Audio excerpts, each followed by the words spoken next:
좀 여기 와서 애국가 준비. 네, 부시장님. 네네. 예예. 알겠습니다. 하지 말라고. 예예, 알겠습니다. 예예. 혼자 이제 앉아 있어. 응, 응.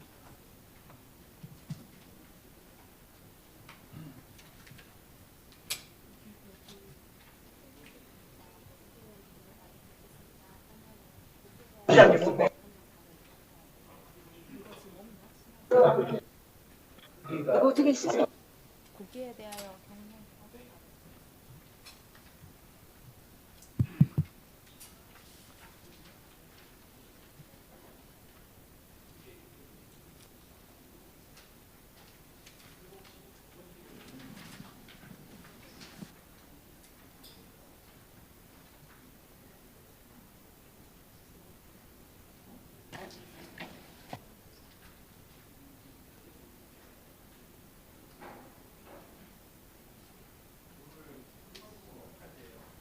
전체 끝까지. 네.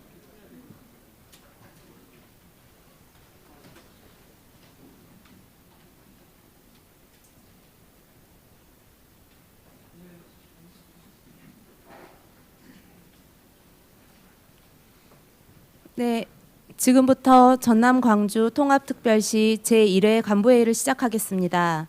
오늘 간부회의는 통합특별시 대표 유튜브인 전남 광주 TV 유튜브를 통해 전체 생방송됩니다. 먼저 국기에 대한 경례가 있겠습니다. 모두 자리에서 일어나 주시기 바랍니다. 국기에 대하여 경례.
바로 모두 자리에 앉아 주시기 바랍니다.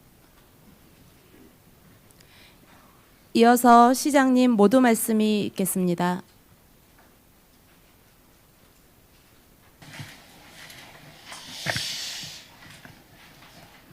예, 반갑습니다.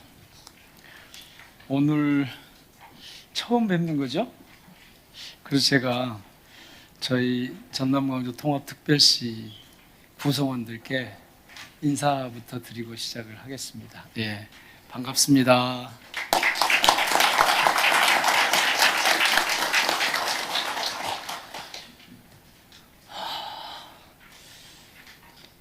앞으로 이 간부회의 혹은 확대 간부회의는 공개하는 것을 원칙으로 한다는 걸 다 알고 계시죠? 근데 공개한다고 그래서 또 너무 그렇게 막 경직될 필요는 없다고 생각합니다. 자연스럽고 편하게 그렇게 하실 수 있기를 바랍니다. 예, 출범 이후에 첫 이른바 간부회의를 하게 됩니다. 저희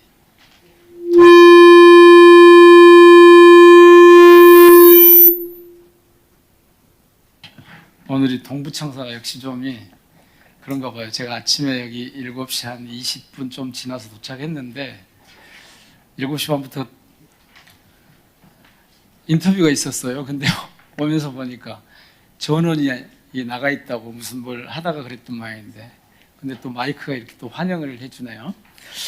예, 저로서는 하여튼 처음 이렇게 우리 지방정부의 우리 통합특별시에 간부님 그리고 지금 이 방송을 통해서 다 보고 계실 텐데 직원분들하고 이렇게 인사를 나누게 됩니다. 정말 반갑습니다.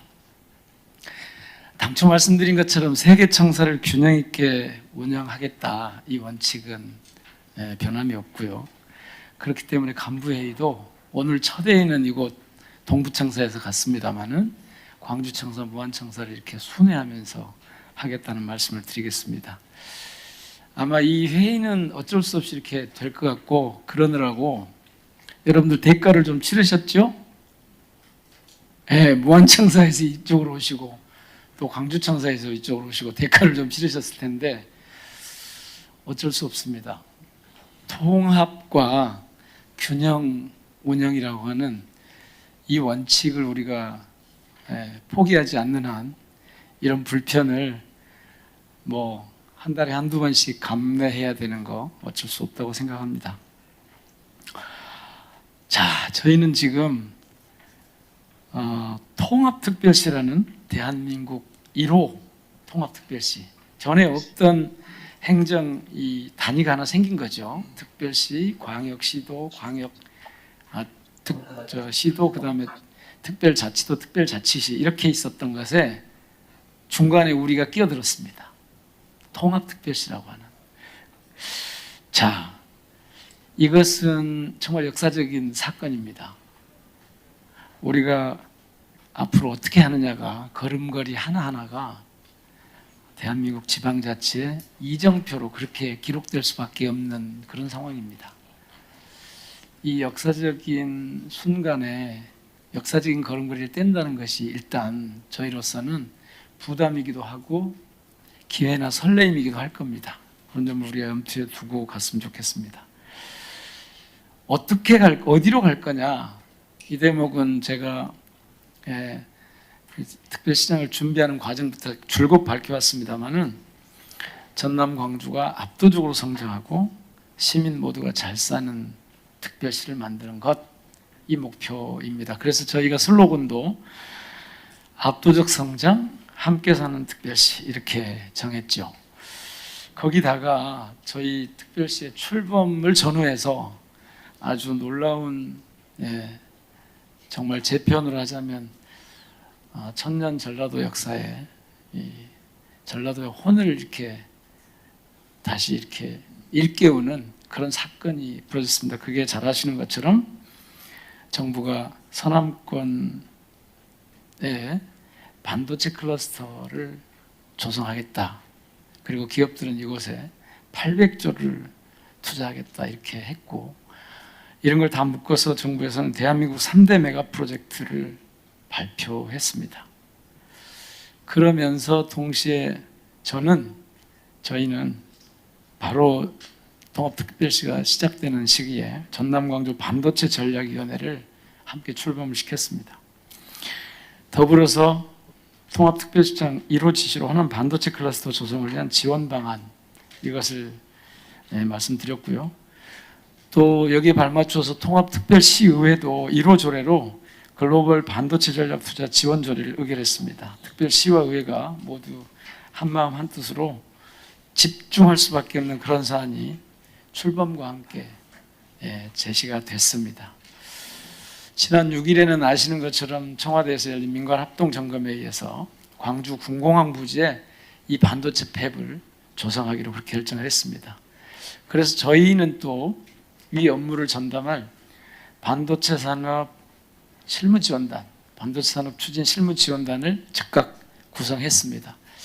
아마 내일 정도에 이 전략위원회하고 이 실무지원단 현판식을 가질 것으로 그렇게 예상이 되는데, 부시장님 그렇게 지금 내일인가요? 네, 내일 그렇게 하게 되어 있습니다. 자, 잘 아시는 것처럼 이 반도체는 대한민국의 산업 지도를 완전히 새로 그리는 그런 부문입니다. 통합특별시의 경제지도, 산업지도가 완전히 바뀔 겁니다. 지금까지 볼 수 없었던 그 구조 자체뿐만 아니라 생태계의 특성 자체가 바뀌게 될 겁니다. 이것이 특별한 지역에, 그러니까 반도체 팹이 있는 지역에만 해당되는 게 아니라 전역에 산업 생태계, 특히 반도체 산업 생태계가 새롭게 들어서면서 전체적으로 구조 변환이 불가피할 겁니다. 왜 이게 가능했느냐? 잘 아시는 것처럼 반도체 수요가 폭증하고 있습니다. AI 문명 시대, AI 시대이기 때문에 이런 일이 벌어지고 있습니다. 그래서 정부도 여기에 전폭적인 지원을 약속을 하고 있습니다. 저희로 보면 말 그대로 골든타임입니다. 심지어 이재명 대통령께서는 반도체 산업 경쟁력 강화 특별위원회를 직접 위원장을 맡아서 범정부 차원에서 아주 강력하게 추진할 예정입니다.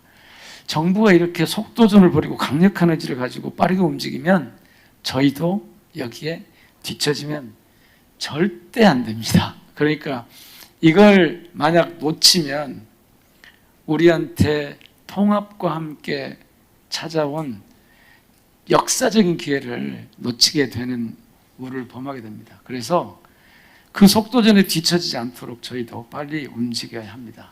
그 움직임의 방향은 분명합니다. 대기업과 글로벌 기업들이 스스로 찾아올 수 있는 조건을, 즉 최적의 반도체 산업 생태계를 우리가 만들어내는 일입니다. 전력과 용수, 부지 확보, 우수한 인재 양성과 쾌적한 주거문화 교육 등의 정주 여건까지 우리가 완벽하게 준비해내야 합니다. 호남 반도체의 의미는 저는 단순한 지역 안배나 특혜 차원이 아니라고 봅니다. 이재명 대통령께서 계속 말씀하셨지만 특별한 희생을 치러온 곳에 특별한 보상이 주어지고 있는 것입니다. 그것은 우리나라의 국가 근대화 과정에서 누적됐던 지리적 그리고 경제적 산업적 왜곡을 바로잡는 정의로운 일이라고 저는 생각합니다. 전남 광주의 성장이 곧 대한민국의 국가 경쟁력이라는 그런 자부심이 필요할 때입니다. 당당하고 신속하게 미래 산업을 견인해 나갑시다. 이와 함께 저희 통합특별시의 가장 중요한 기조는 잘 아시는 것처럼 시민주권 전남 광주의 실현입니다. 시민이 우리 사회의 주인이라고 하는 그런 뜻이겠죠. 새로 출범한 통합특별시는 그래서 시민의 삶과 현장에 가장 가까이 있는 시민주권 정부라야 합니다. 시민이 정책을 직접 제안하면 공직사회가 이를 경청하고 수기와 토론을 통해 함께 다듬으면서 행정이 이걸 성실하게 집행하는 시스템, 이 시스템을 완벽하게 갖출 수 있도록 함께 준비해 나갑시다. 통합특별시의 5개 원칙이 있죠. 제가 선거 때부터 계속 강조해왔던 건데요. 성장, 균형, 기본소득, 녹색도시, 그리고 시민주권인데요. 이 중에서도 가장 중요한 기본 원리가 바로 시민주권입니다. 통합특별시의 공직자 여러분께서 통합이 가져올 긍정적인 이익뿐만 아니라 그 과정에서 발생하는 비용과 갈등, 조정의 전 과정을, 이게 중요합니다. 시민들께 완벽하게 투명하게 공개해 주십시오. 이 회의를 공개하는 건 물론이고 상황점검 회의마저도 지금 공개를 이미 하고 있습니다. 내용을 다 공개하고 있습니다. 교육, 복지, 교통, 환경, 경제 등 시민의 일상과 직결된 생활밀착형 정책 전반에 시민 참여가 기본입니다. 특별법에 명시된 불이익 배제 원칙에 따라 시민들께 최대한 혜택이 돌아갈 수 있도록 꼼꼼하게 살펴주시기 바랍니다.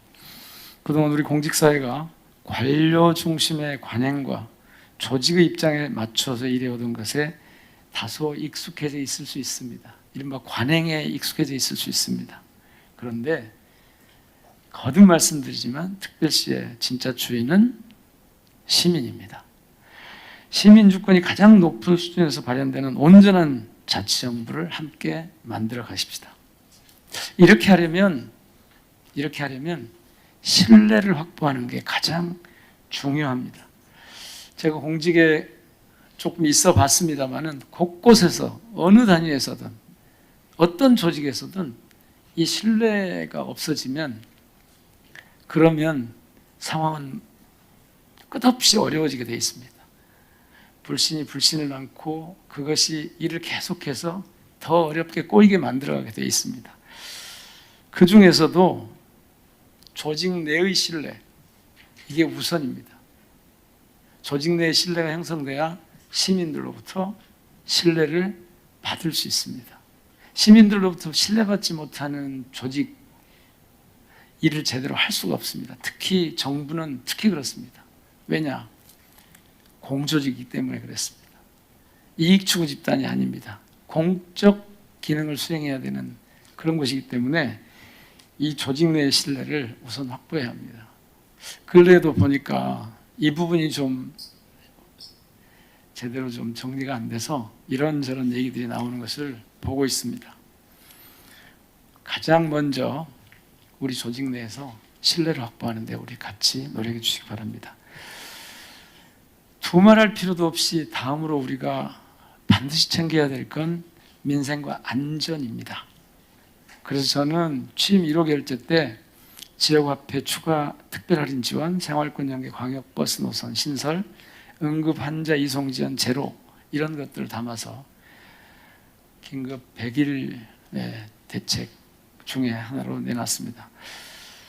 9월 한 달간에 지금 대략 살펴보니까 저희 지역에서 2천억 원 정도 규모의 지역화폐가 운영이 되고 있는데 여기에 할인율 5% 정도, 이게 한 100억 정도 되겠죠. 이거를 차질 없이 이행을 해 나갑시다.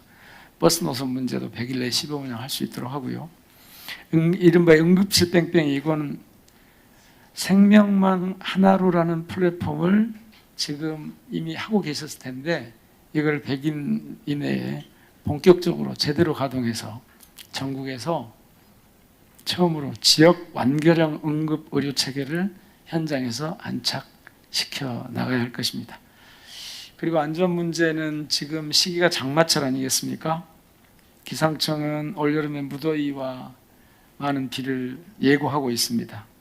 이미 전남 광주의 6월 평균 기온이 역대 3위를 기록하고 있습니다.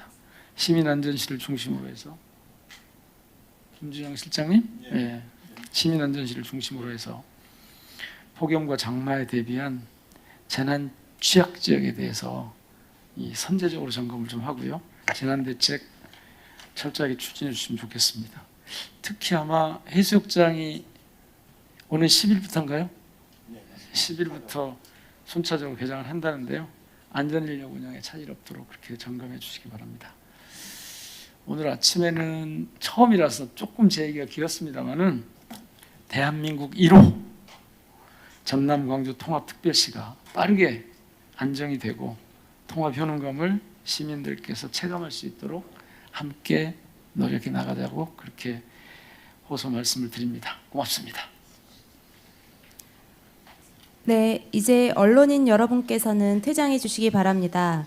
이후 회의 내용은 유튜브 생방송을 통해서 시청하실 수 있습니다.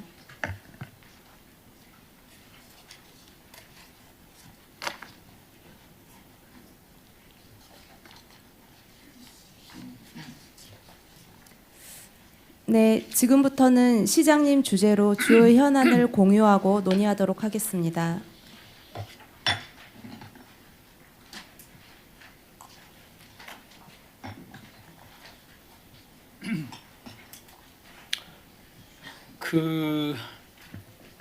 앞으로 이런 물 이런 거 저만 이렇게 컵으로 주시고 다른 분들은 다르게 마시고 이런 것부터 좀 없앴으면 좋겠습니다. 그러면 오늘은 이제 앞서 말씀드린 것처럼 첫 간부회의지 않습니까? 그래서 지금 당장 짚어야 될 게 너무너무 많지만 그 중에서도 우선 좀 챙겨야 될 내용, 저는 지금 대개 한 4가지 정도가 중요한 것 같아요. 일단 반도체, 그 다음에 통합을 어떻게 꾸려나갈 것인가. 통합의 내용을 지금부터 채워나가는 시간 아니겠습니까? 이제 형식적인 통합은 됐지만 조직조차도 아직 하나로 이렇게 정리가 안 된 상태니까 통합의 내용을 채워가는 것. 그리고 이제 지금 그 예산, 재정 문제가 되게 좀 큰 문제여서 요거 좀 정리해가는 것. 그리고 민생과 안전 이 문제인데 오늘은 그 중에서도 원래 이 반도체 클러스터 성공 지원 부분하고 석유화학 그 여수시 고용위기 지역 추진하고 그다음에 국비 확보 방안 그리고 여름철 자연재난 이렇게 4가지였는데 좀 어제 저녁에 좀 긴급하게 제가 동부권에서 회의를 하는데 이 석유화학 산업 대전환에 대한 이야기를 안 할 수 없다 싶어서 오늘 주제는 네 가지입니다. 호남권 반도체 클러스터, 그 다음에 석유화학과 여수 고용위기 지역, 이건 뭐 발제는 두 분이 따로 하시겠지만, 그 다음에 이 국비 확보 방안, 그리고 자연재난 종합대책 이런 건데요. 먼저 대한민국의 미래성장 동력을 좌우할 핵심 과제인 반도체 클러스터 성공을 위한 지원, 이 대목에 대해서는 발제를 우선 손두영 국장님께서 해주실 텐데 앞으로 이 간부회의는 대개 그렇게 하겠습니다. 그때 가장 긴급하게 다뤄야 할 주제를 선정하고 그 주제에 대해서 해당 국장님이 발제를 하고 거기에 대해서 여러분들과 함께 토의하는 그런 과정을 하겠습니다. 오늘은 뭐 대략 이 간부회의를 1시간 뭐 조금 더 하거나 뭐 이런 정도를 할 텐데 오늘은 처음이라 혹시 좀 길어질지 모르겠습니다. 손두영 국장님이 우선 내용을 공유해 주시기 바랍니다. 앞으로 보고라는 말을 제가 그때부터 없앴는데 그 인수위라고 하는 그 대전환위원회 기획위원회부터 없앴는데 보고라고 하지 맙시다. 서로 이 내용을 공유하는 것으로 해서 공유로 그렇게 해주시면 좋겠습니다. 그래서 먼저 손두영 국장님이 공유를 좀 해주시기 바랍니다. 발제를 좀 부탁드립니다. 인공지능산업국장 손두영입니다. 주요 현안 토의 회의 자료 1페이지입니다. 호남권 반도체 클러스터 성공을 위해 총력 지원 체계를 구축해 나가겠습니다. 시장님께서 모든 말씀을 통해 말씀하셨듯이 호남권 반도체 클러스터는 총 800조 원을 투자해 삼성전자와 SK하이닉스가 각각 2기씩 총 4기의 메모리 팹을 구축한 사업으로 지난 6월 29일 대한민국 대도약 3대 메가 프로젝트 발표, 6월 30일 호남권 첨단산업 비전 국민보고회, 그리고 7월 6일 대통령 주재 민관 합동 점검 회의를 거쳐 투자 규모와 대상 부지가 확정된 바 있습니다. 대상 부지는 약 250만 평 규모의 광주 군공항입니다. 지금까지 추진 상황을 말씀드리겠습니다. 사실 이번 인수위에서는 정부의 발표가 있기 이전부터 인수위 내 기업 유치 TF를 운영하며 글로벌 반도체 기업의 투자에 대비해 부지, 전력, 용수, 인재 등의 여건을 선제적으로 검토한 바 있습니다. 그리고 이번 정부 발표에 발맞추어 통합특별시 1호 조례인 글로벌 반도체 전략 투자 지원 조례를 제정하고 반도체 전략위원회를 출범시키는 등 전국에서 가장 먼저 추진 체계를 구축하였습니다. 대통령님께서도 민관합동회의 점검회의에서 이러한 특별시의 선제적 대응을 높게 평가한 바 있습니다. 아울러 인수위에서 검토한 기초 자료를 토대로 시장님과 김성환 기후에너지부 장관, 각 대학 총장님 등과 함께 지난 일주일 동안 총 8차례에 거쳐 신장성 변전소와 화순 동복댐, 군공항 부지 등을 대상으로 수자원공사, 한전 등과 함께 핵심 인프라 공급 여건을 지속 점검하였습니다. 다음으로 핵심 인프라 점검 결과입니다. 현재까지 전문가 자문 등을 통해 분석한 필요 인프라를 분석한 결과 평균적으로 팹 한 기당 부지는 약 23만 평에서 25만 평, 전력은 1기가와트, 용수는 10만 톤이 필요한 것으로 파악되었습니다. 그리고 지난 8번의 현장 점검과 종합 점검 회의 결과에 따를 때 팹 2기의 초기 가동에 필요한 부지 전력 용수 공급 여건은 충분히 확보 가능한 것으로 확인하였습니다. 이에 더해 기후에너지부 장관께서도 전력 6.3기가와트와 용수 65만 톤의 적기 공급을 약속하셨습니다. 다만 이러한 사전 검토 사항들이 실제 공장 착공과 반도체 양산까지 차질 없이 구현되기 위해서는 전력 용수 공급 일정, 각종 인허가, 기반시설 구축 등에 대한 세부 리스크 관리가 중요한 만큼 정부 책임 공급 계획과 연계해 후속 절차를 속도감 있게 추진하겠습니다. 실국 협조사항입니다. 우리 시에서는 이번 반도체 팹 구축에 대한 일정 목표를 26년 말에서 27년 초 착공, 28년 전력 용수 전기 공급, 30년 양산으로 설정하였습니다.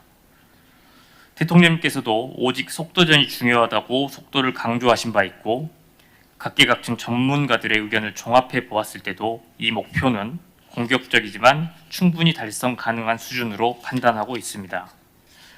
이에 각 실국에서는 국토부, 기후부, 산업부, 국방부 등의 중앙부처, 한전, 수자원공사 등 공공기관과 1대1 대응 체계를 구축하여 각 소관 분야별 리스크를 선제적으로 관리하고 조기에 해소하는 데 적극 협조해 주시기를 요청드립니다. 저희 인공지능 산업국에서도 오늘부터 담당자들이 부처를 방문하여 관련 부서 관계자들과 실무회의를 진행할 예정입니다. 그간 사전 작업 등을 통해 충분한 네트워크를 구축하신 것으로 알고 있으나 후보지가 최종 발표된 이후에 정부의 적극 대응 기조는 실무진에서도 피부로 느끼실 수 있을 것으로 기대하고 있습니다. 이와 함께 인공지능 산업국에서는 반도체 산업 추진단을 조기에 가동하고 기업과의 소통 및 네트워크를 본격화하여 종합 대책도 수립해 나갈 예정입니다. 현재 우리가 목표로 삼고 있는 2030년 반도체 양산은 현재 고3이거나 올해 대학에 입학한 우리의 자녀들이 졸업 후에도 전남 광주를 떠나지 않고 SK와 삼성이라는 글로벌 대기업 반도체 팹에서 근무하게 될 수 있다는 의미를 나타냅니다. 통합특별시의 압도적 성장을 위해 호남권 반도체 클러스터 조성이 속도감 있게 이루어질 수 있도록 최선을 다해 준비해 나가겠습니다. 이상입니다. 네, 수고 많으셨습니다. 우선 제가 몇 가지 말씀 좀 해줄게요. 이게 가능한 목표다라는 그 송장님 판단은 근거가 좀 있습니까? 약간 공격적이지만 충분히 도달할 수 있다라고 전문가들과 좀 의견을 나눠본 바는 있습니다. 그래서 그렇게 하려면 뭐 이미 잘 알고 계시겠지만 그 접근 방법을 두 가지만 좀 제안을 하겠습니다. 하나는 만약 30년 양산 목표다 하면 뭐 정부에서도 그렇게 하겠지만 30년 양산 목표 시점을 정해놓고 역산해서 이 챙겨야 할 리스트, 특히 여기 지금 말씀하신 후속 리스크 관리라고 했는데 챙겨야 할 리스크들을 쭉 리스트업을 한 다음에 이 리스트를 하나씩 딜리트 해나가는 겁니다. 하나씩 제거를 시켜서 결국에 나중에 가보면 여기에 도달했네. 이런 방식으로 접근을 하려면 예상 가능한 모든 리스크를 다 챙겨보셔야 합니다. 빨리. 그걸 이제 지금은 총괄 하시다가 누군가 추진단장이 나중에 하게 될 텐데, 지원단장이 하게 될 텐데, 이 단장님과 함께 지금 분야별로, 그러니까 전기, 용수, 부지부터 시작해서 부지, 전기, 용수, 그리고 이 인재, 그리고 정주 여건까지 이 다섯 개 분야 말고 더 있나요? 대략 5개 분야 정도면 되겠죠. 이걸 팀별로 책임자별로 결정을 한 다음에 정리가 되는 대로 이 팀장들이, 책임자들이 중심이 돼서 말씀드린 리스크를 다 정리하고 그것을 이제 총괄하시는 국장님께서 다 모으고 거기에 이제 아마도 포함되지 않는, 실무적으로 포함되지 않는 영역들이 있을 겁니다. 그걸 뭐 정무적인 거라고 해도 좋고 국정 상황이라고 해도 좋고 저희 내부의 상황이라고 해도 좋고 그런 영역이 있을 텐데 그것까지 포함해서 그런 리스트를 쭉 좀 작성해서 하나씩 제거해가는 방식으로 접근하면 좋겠다. 그 다음에 또 하나는 행정 절차가 문제일 거거든요. 지금까지 이런 일 하는 데서 늘 들어보면 나오는 문제가 그 행정 절차, 특히 주민 수용성 때문에 발생하는 이 행정 절차상의 지연, 이 문제가 되게 좀 크게 작용을 하거든요. 특히 지금 30년 양산 목표다 그러면 진짜 속도전에 또 속도전을 벌이는 건데 저희들 전남광주 통합특별시의 출범도 사실은 엄청난 속도전을 벌인 거거든요. 근데 성공했습니다. 용케. 그래서 이걸 채워가는 과정이 이제 저희들한테 되게 중요한 숙제로 지금 주어져 있는데 이것도 마찬가지일 겁니다. 그 과정에서 속도전이 있으면 거기에 따른 대가를 반드시 치르게 돼 있거든요. 그 중에 하나가 제가 볼 때는 행정 절차입니다.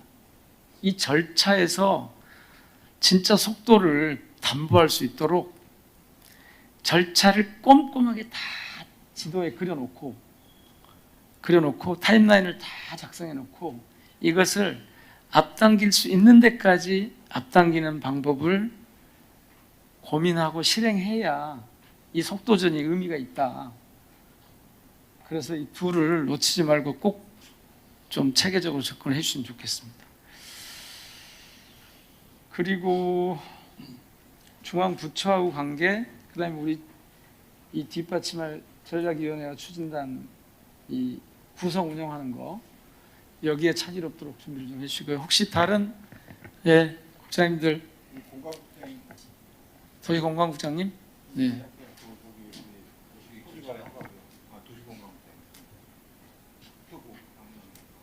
그 부분은 제가 그 토지거래 허가구역 관련해서 어제 국토부하고 회의가 있었는데요. 그 부분은 별도로 회의 끝나고 시장님께 보고 드리겠습니다. 예. 근데 지금 되게 이 회의가 중계가 되고 있고 네, 되게 그 관심이 많으세요. 네. 정부 발표가 언제쯤 있게 됩니까? 정부 발표는 이번 주 내로 있을 예정입니다. 예. 이번 주면 내일, 모레 사이에, 네. 내일 모레 사이에 저희 의견은 충분히 전달을 해드렸나요? 예, 그랬습니다. 네. 그러니까 재산권 행사가 방해받지 않되 투기가 절대 일어나지 않는 방식으로 접근을 해야 되겠죠? 예, 그렇습니다. 예. 그 방법에 대해서는 좀 충분히 의논하신 거예요?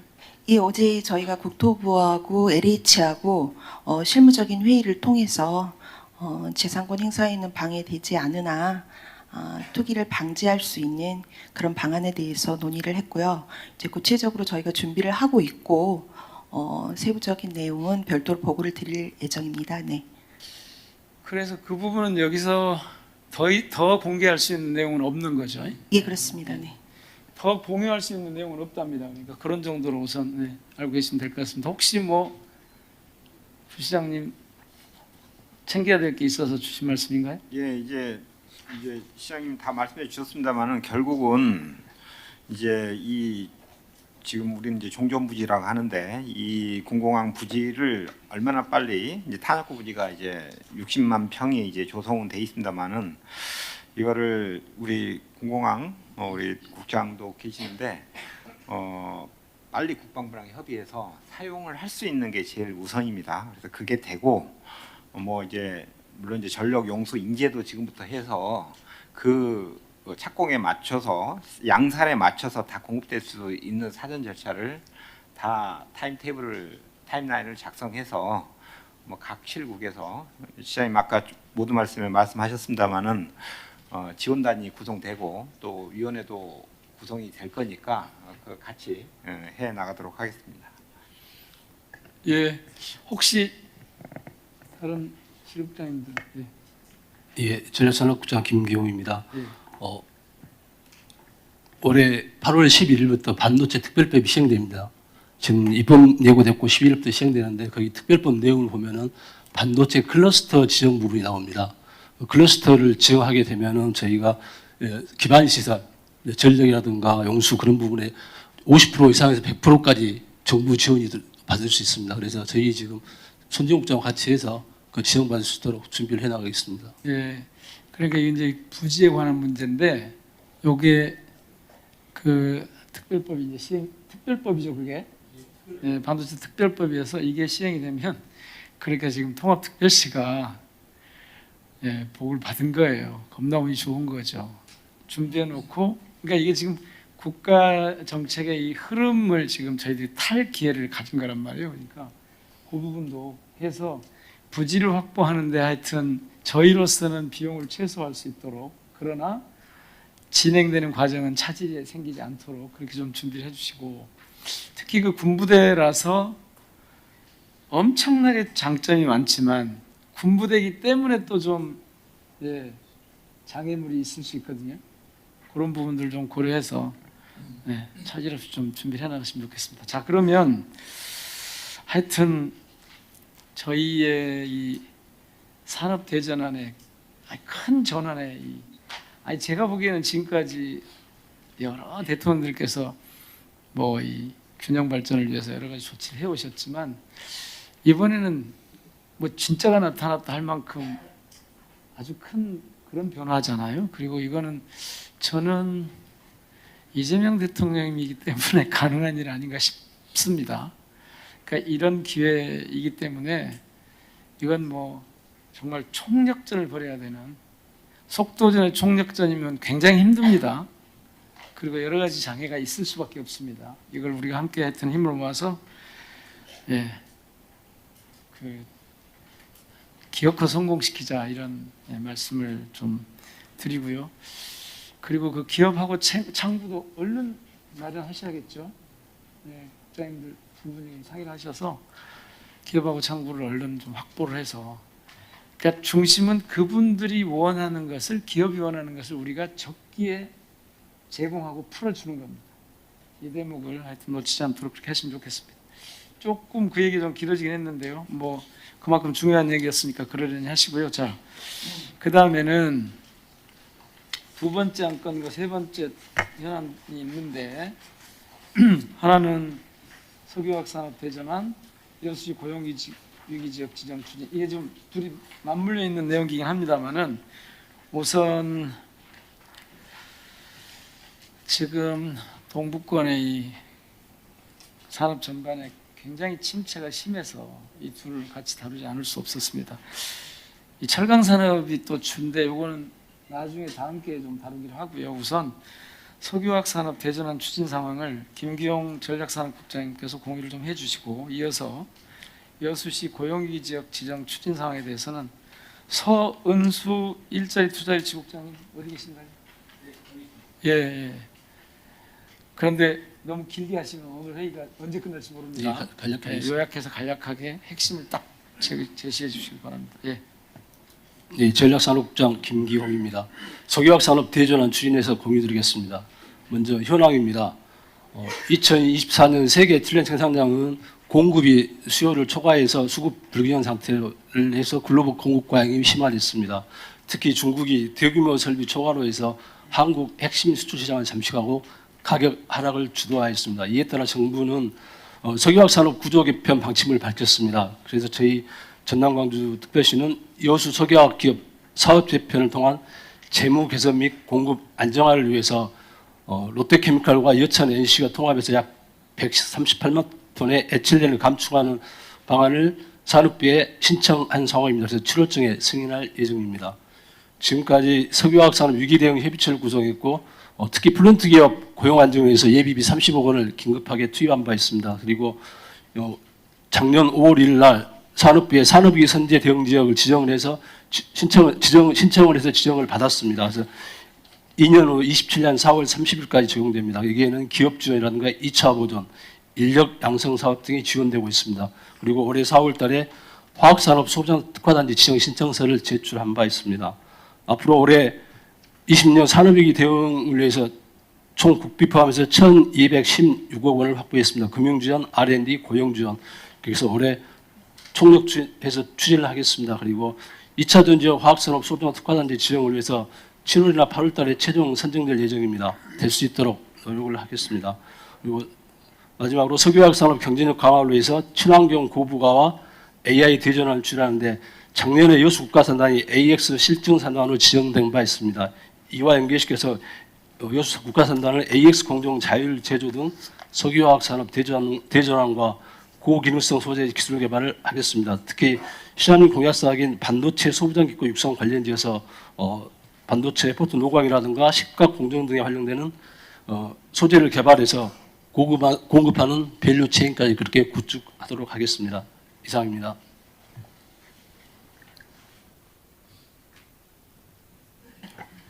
예, 일자리 투자 유치국장입니다. 보고 드리겠습니다. 여수시 고용위기 지정 신청 계획입니다. 현재 지금 여수 석유산업 재평 관련해서 현재 여수가 고용위기 선제 대응 지역으로 지정이 되어 있습니다. 고용위기 선제 대응 지정인데 저희들은 이제 이 부분을 더 지금 고용 여건이 악화되니까 고용위기 지역으로 더 단계를 격상하겠다는 것이 되겠습니다. 그 배경 현황은 아까 말씀드린 대로 여수 석유화학 산업 재편이 진행되고 있고, 그 다음에 이제 고용 상황을 보면 여수 산단 상용 근로자가 현재 2만 1,000명에서 1만 6,000명, 한 5천여 명이 지금 감소가 된 24%가 감소돼 있고요.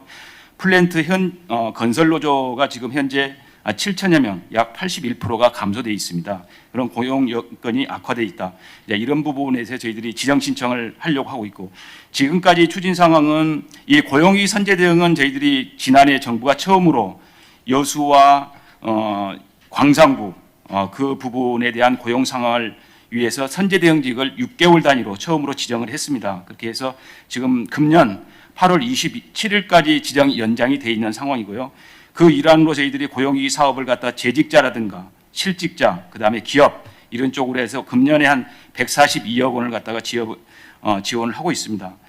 그리고 특히 지난 6월에는 석유화학 재평과 관련해서 산업부에 반드시 사업 재평 과정에서 근로자의 고용 대책이 필수적으로 좀 가만히 되고 반영될 수 있도록 건의를 해왔다는 말씀을 드리겠습니다. 앞으로 이 부분은 이제 시군 단위로 지금 이 지정이 신청이 하게끔 되어 있습니다. 주체가 여수시가 되겠습니다. 7월 중순까지 여수가 노사민정협의회 절차를 거쳐서 심의 의결하면, 그리고 7월 말까지 고용부에 신청을 하도록 하겠습니다. 이 과정에서 반드시 사업 재평 과정에서 지역 고용 대책도 담을 수 있도록 예산이라든가 이런 부분을 건의토록 하겠습니다. 참고로 이제 마지막으로 지금 현재 고용위기 선제 대응하고 고용위기 지정하고 차이점은, 고용위기 지역으로 격상이 되면 정부 차원의 종합 지원 대책이 수립이 되고요. 현재 실업급여가 6개월에서 8개월로 연장이 되겠습니다. 그리고 일자리 사업 이런 부분들이 우선적으로 지원되는 그러한 부분이 진행되도록 하겠습니다. 이상입니다. 예, 다시 말씀드리지만 주권자 시민들께 할 때는 보고가 맞고요. 시민 보고에 할 때는, 그리고 저희끼리 할 때는 업무 공유로 그렇게 동의를 해주시기 바랍니다. 저한테 할 때도 굳이 보고라고 안 하셔도 됩니다. 뭐 이렇게 공유를 해주시면 되는 겁니다. 그 말은 무서운 말이에요. 사실은 각자 책임진다는 얘기예요. 예. 자, 그 뒤에 그 고용위기 지역부터 좀 살펴보죠. 왜 아직까지 지정 신청을 안 했죠? 저희들은 원래 6월 말까지 해가지고 신청을 하려고 했는데 여수시에서 아마 새로운 시장 민선이 바뀌다 보니까 조금 그 부분을 보고 드리고 하고 싶어 했던 모양입니다. 그래서 조금 이런 것은 그 지도를 좀 해야 됩니다. 예. 아니 지금 민생이 더 중요한데 그걸 선거 끝날 때까지 기다리면 어떻게 합니까? 그리고 그런 건 선거가 진행되더라도 서둘러서 준비해서 하도록 해야 합니다. 부시장이 있었잖아요. 예. 이거는 하루라도 빨리 하는 게 맞는데 이걸 선거를 핑계로 해서 뒤로 밀어놓은 게 저는 이해가 잘 안 됩니다. 그다음에 그 고용 악화 상황, 지금 말씀드린 내용은 그래서 서두르시라는 얘기입니다. 진짜로 이걸 서두르셔야 됩니다. 예. 이건 뭐 7월 중순까지 노사민정협의회 심의 의결하고 7월 말에 신청하고 너무 늦습니다. 좀 최대한 서두르겠습니다. 이거는 여수시 쪽에 예. 우리가 직접 하는 게 아니고 시가 하는 일 아니냐. 좀 속도를 내라. 우리가 뒷받침할 수 있는 거 있으면 세게 할 테니까 예. 이렇게 좀 해주시고요. 예, 그렇게 하겠습니다. 그 고용 악화 이 상황, 고용 상황이고 아까 24% 이렇게 말씀을 하시던데 실제로 현장에 가보면, 현장에 혹시 가보셨어요? 만나보셨어요? 예, 가보고 있습니다. 그리고 자주 이게 소통을 하고 맞습니까? 있습니다. 예, 2만 1,000명에서 1만 6천 명으로 24% 정도 이게 맞아요? 예, 제가 가서 볼 때는 또는 거기에 그 노조나 이런 데서 보면 예. 한 40% 넘는다고 그러던데 그쪽이 과장인가요? 시장님 이제 밑에 플랜트 건설 노조 일용직 근로자들 같은 경우는 당초에 저희들이 8,700명이면 만여 명이 근무를 했었는데 지금 현재 1,600명이 지금 남아서 근로를 하고 있는 상황이고 산단에 정규직 정식으로 고용돼 있는 상용 노동자는 예, 아 그리고 참요. 근로자란 말이 지금도 씁니까? 노동자로 정식하겠습니다. 그러니까 그것도 예. 고치세요. 예, 우리 법에가 다 노동법이고 뭐 예. 근로법 이런 거 아니잖아요. 예, 하여튼 그건 정확하게 용어를 좀 썼으면 예. 좋겠고요.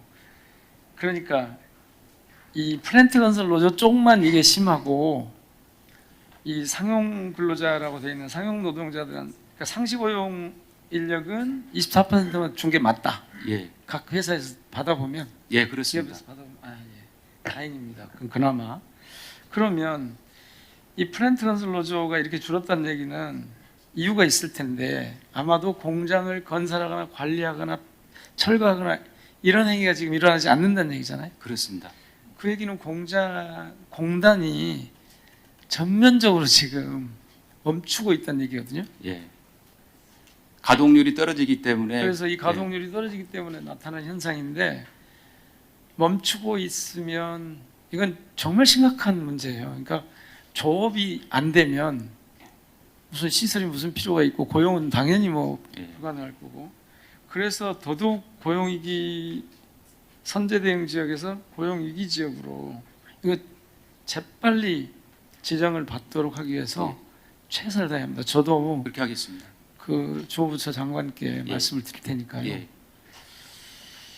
이거 좀 각별하게 좀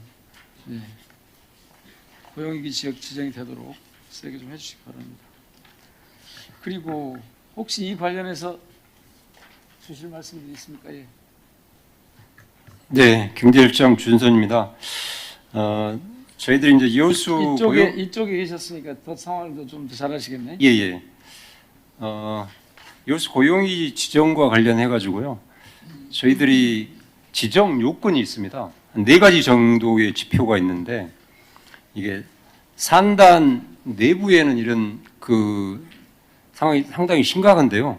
물론 이제 여수 전체적으로도 영향을 전체적으로 받지만 특히 이제 산단 내부가 상당히 심각한데 이 지표상으로는 이 고용 위기 지역 지정 요건에 모두 충족이 안 되고 있습니다. 여수시를 바운더리로 해가지고 고용보험 피보험자 증감률이라든지 구직급여 신청자 수라든지 이런 부분들이 이게 충족을 안 되고 있는 상황입니다. 그래서 저희들이 논리가 지금 현재도 심각하지만 향후에 구조조정이 본격화됐을 경우에 엄청난 파장이 있다. 그래서 그 부분을 논리를 좀 더 많이 보충을 해가지고 신청을 하려고 하고 있습니다. 예, 중요한 부분이죠. 지금 당장 지표는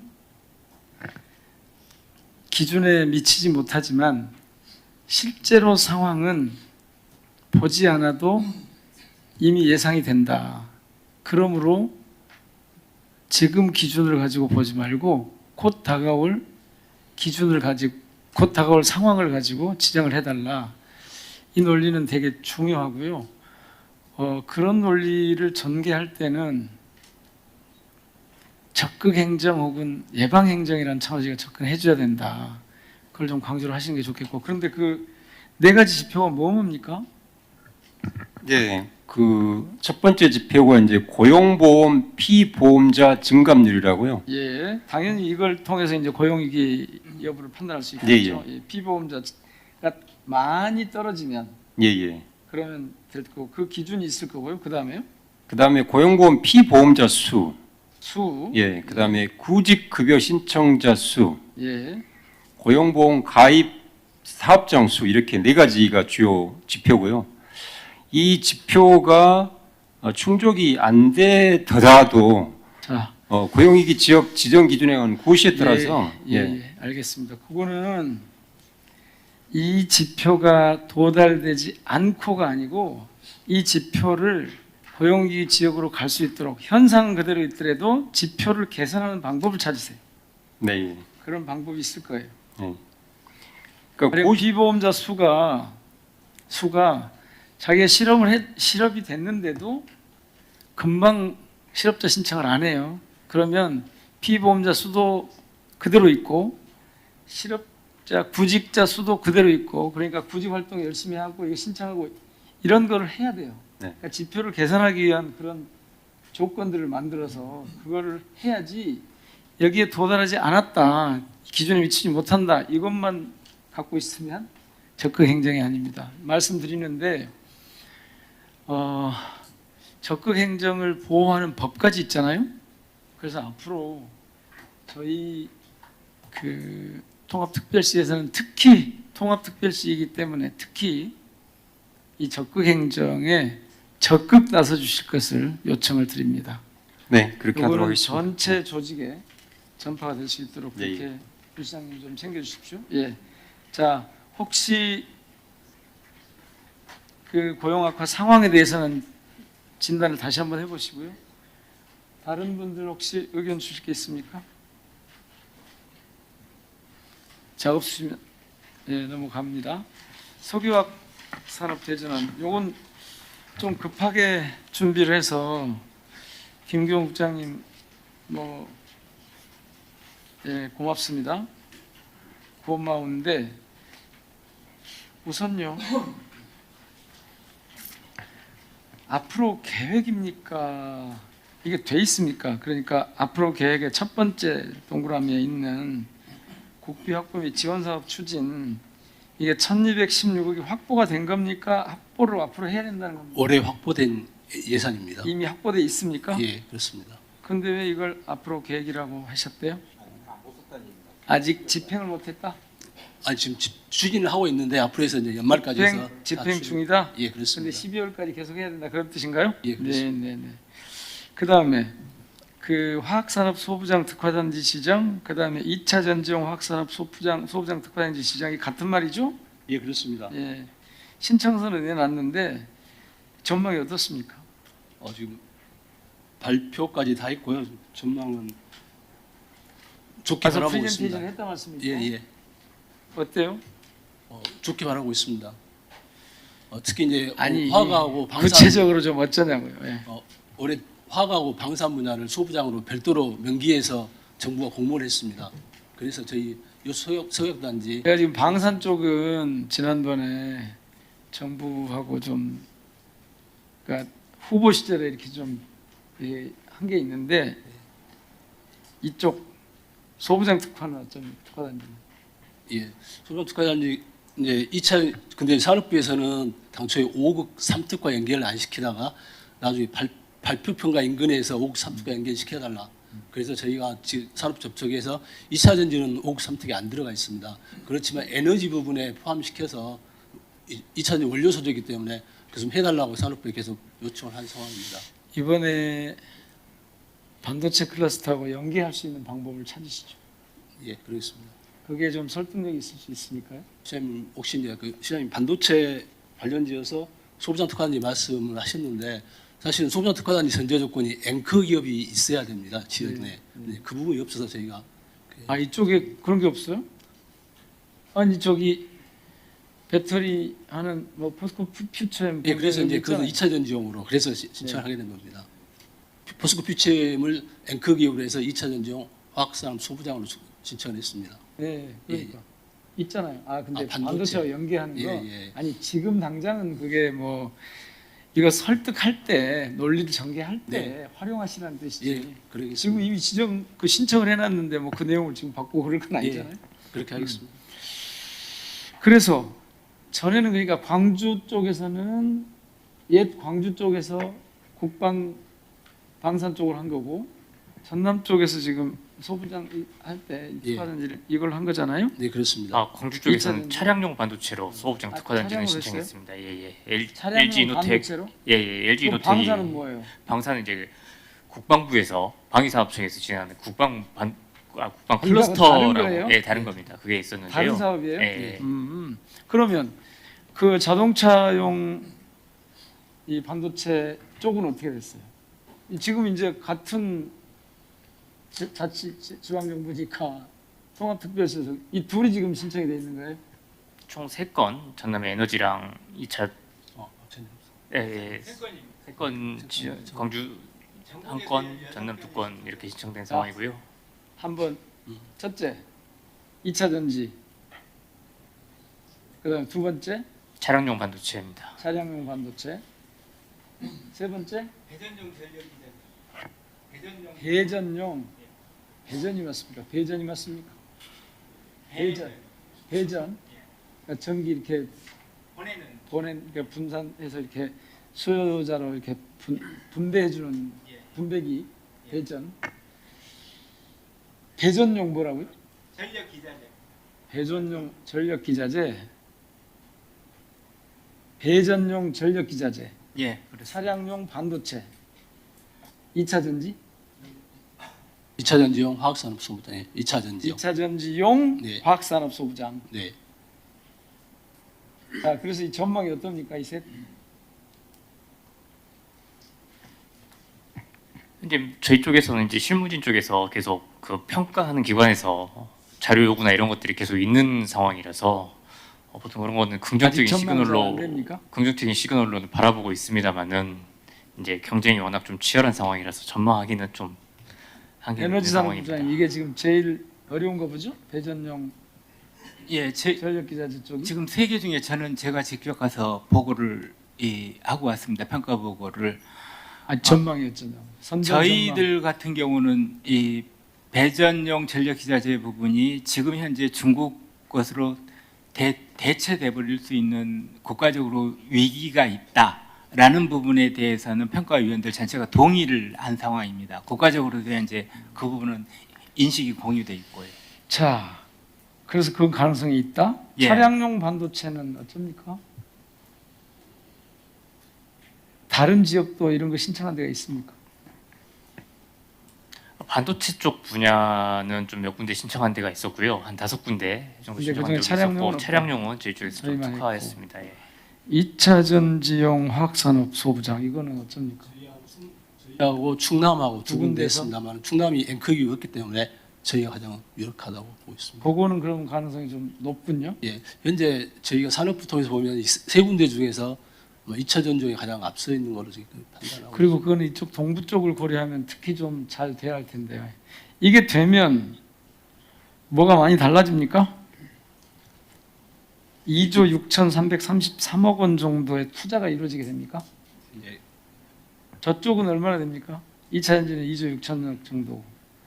차량용 반도체 쪽은 이게 되게 되면 투자 효과나 무슨 이 현실적으로 말씀을 드리면요, 이 금액은 저희가 당초에 그림을 별로 중요하지 그려서 제출한 금액이고 네. 이 중에 실제 이제 국비로 실현되면서 받을 수 있는 금액은 좀 제한이 있게 됩니다. 저희는 한 3, 4천억 정도 규모로 신청을 해놓은 상황입니다. 네. 저기 배전용 전력기자재는요. 예, 그 저희는 앵커 기업을 현재 국내 대기업이 없어서 중소형 기업을 넣어갖고 했습니다. 이게 그 소부장 특화단지는 대규모 국비 지원이 오는 사업보다는 이 약 5개 년에 걸쳐갖고 이 사업비 지원 규모는 많지는 않습니다. 다만 이 협력 기업들을 모을 수 있는 정책적 끈이 되기 때문에 여기에 관심이 있는 거예요. 예, 그게 중요한 거죠. 예. 실제로 지원을 얼마나 해주느냐보다 이것의 지역 산업 구조, 지역 경제 파급 효과가 예. 어느 정도 되느냐가 더 중요한 거죠. 예, 예. 그러니까 뭐 100억을 들여서 1조의 효과가 있는 경우하고 1000억을 들여서 5천억의 효과가 있는 경우는 당연히 전자를 선택해야 되는 거죠. 자, 어쨌든 전국적으로 몇 개 분야나 지금 이번에 선정을 합니까? 제가 알고 있기로는 16개 신청이 16개? 있었습니다. 그러면 신청은 얼마나 했답니까? 지금 화학 쪽 전체적으로. 예, 네, 전체적으로. 예, 16개, 전체적으로 특화장. 16개가 신청을 했어요. 네, 평가는 그중에 끝이 우리가 났고, 3개를 한 거예요? 예, 그 중에 한 3개에서 조금 약간 늘어나서 4개가 될 수도 있습니다만은 발표는 3개로 저희가 알고 있습니다. 늘어나서 4개가 될 수 있단 말은 무슨 말입니까? 그건 이제 이 결과를 해서 저기 조정이 좀 아니 있을 그 수도 말이 있다. 아니고 선정은 16개를 한다. 신청을 몇 개나 돼 있냐 그 말씀이죠. 신청이. 16개 신청해서 3개 선정하는 것으로. 예, 당초에 예. 30년까지 예, 해서 30년까지 10개를 선정할 건데 올해 3개 내지 4개를 지금 선정할 예정입니다. 아 그러면 중간에 이게 그렇지 또 않습니다. 추가될 수도 있고 예. 빠질 수도 있고 그런가요? 예, 그렇습니다. 신청 자체가 아니 신청을 하고 선정이 올해부는 이미 이 세 개 정도. 신청해서 평가 발표까지 끝이 났습니다. 16개가 신청을 했고 3개 이 선정하는 것으로 그 중에 우리는 하나로 들어갔습니까? 아직 결과가 결과가 아직 안 나왔습니다. 아니, 기다리고 평가가 끝났다며. 발표 평가. 발표만 남아 있습니다. 발표만 남았다. 예, 예. 평가가 끝났고 발표만 남아 있습니다. 이거 어려운 일이네. 예, 사실상 절차가 지금 진행이 끝났다고 봐야 됩니다. 2030년까지 16개입니까? 10년 동안 16개. 매년 서너 개씩 합니다. 아니, 2030년까지 해서 10개 선정 목표인데 예. 올해는 3개에서 4개 선정 예정입니다. 2006년, 7년, 8년, 9년, 10년, 5년인데 10개면 2개씩인데 올해는 3개를 했다. 앞으로 더 늘어날 수도 있겠군요. 이건 산업부 사업입니까? 예, 산업부입니다. 예. 자, 어쨌든 16개가 신청을 했고 올해는 그중에서 3개를 선정을 한다. 우리는 여기에 3개를 신청해 놨다. 예. 그중에 지금 가능성이 제일 높은 건 지금 김경욱 장님 예, 말씀하신 저희는 2차 전지가 2차 전지 산업부 저희 공장이다? 확인해 본 게 그렇습니다. 예. 사양용 반도체는 어때요? 예, 저희도 나름 기대는 하고 있는 상황입니다. 아니 그 올해 안 되면 내년에라도 되게 해야 될 거 아니에요. 예, 뭐 이거는 준비해 놓은 상황이기 계속 때문에요. 특히 차량용 반도체는 우리가 이제 자율주행 차량, 자율주행 그러니까 모빌리티 관련해가지고 네, 그렇습니다. 예. 광주 옛 광주시 지역 네, 여기가 지금 거의 여기에 정부에서 거의 이쪽에다 몰아주고 있는 거거든요. 그러니까 이 기회를 잘 살려야 되고 그렇게 연결시켜 보면 이 분야도 되게 중요합니다. 네. 자, 혹시 덧붙일 말씀 있으신가요? 네. 적으신 건 그런데요. 차량용 반도체 관련해서 오늘 그 정책실장 김용범 실장 주재로 회의가 있다가 미국에 있습니다. 그리고 이제 관계 부처 참여하고 뭐 우리 시에서는 제가 가고 뭐 이렇게 하게 됐습니다. 오늘 회의에 직접 가세요? 회의.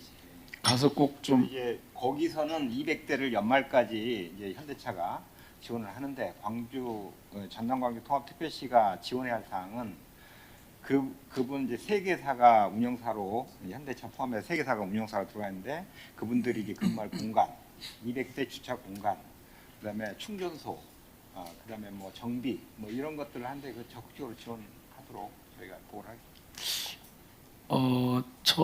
저 거의 저희 특별시 쪽으로 이렇게 좀 몰아온 분위기가 있거든요. 그러니까 그걸 잘 살려서 그러니까 주는 걸 못 받아먹는 게 가장 위험하죠. 그러니까 잘 살려서 해나갈 수 있도록 그렇게 하시죠. 자, 조금 속도를 내볼까요? 이제 중요한 게 이 국비 부분일 텐데 손명도 정책기획관님 공유해 주십시오. 네, 정책기획관 손명도입니다. 내년도 통합특별시 전략적 국비 확보 방안을 공유드리겠습니다. 먼저 현황입니다. 전체 국비 발굴 사업은 총 1676건에 13조 6640억 원입니다. 6월 5일 기준으로 해서 부처에 반영된 사안은 1616건 중에 1450건 12조 1900억 원이 반영되어서 한 89.2% 수준입니다. 부처 안에 미반영된 226건 1조 4740억 원입니다. 추진 계획입니다.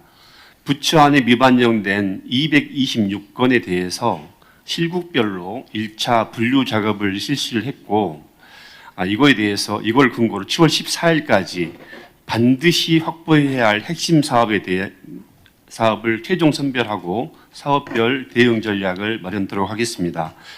아울러서 반드시 확보해야 될 사업에 대해서는 7월 23일부터 8월 7일까지 실국장 책임하에 기획예산처 소관 부서를 대상으로 집중 방문하고 건의토록 하겠습니다. 참고로 시장님과 기획예산처 장관님 면담을 7월 22일 세종에서 준비토록 하겠습니다. 이 자리에서 통합특별시 핵심 사업들이 건의될 수 있게끔 준비하겠습니다. 아울러 정부 안에 미반영된 사업 중에서 통합특별시의 핵심 현안 사업은 국회 심의 단계에서 증액 대상 사업으로 별도 관리토록 하겠습니다. 밑에 보시면은 저희가 1차로 실국별로 분류한 분류 내용입니다. 선택과 집중 원칙에 입각해서 부처별 위반형 사업 226건 중에서 반드시 확보가 필요한 사업, 예를 들면은 통합특별시의 성장 기반을 조성하고 반도체, AI, 재생에너지 등 미래 전략 산업과 연계되는 사업, 지역 균형 발전 효과가 큰 사업, 대략적으로 한 134건 정도 됩니다. 6천억 규모입니다.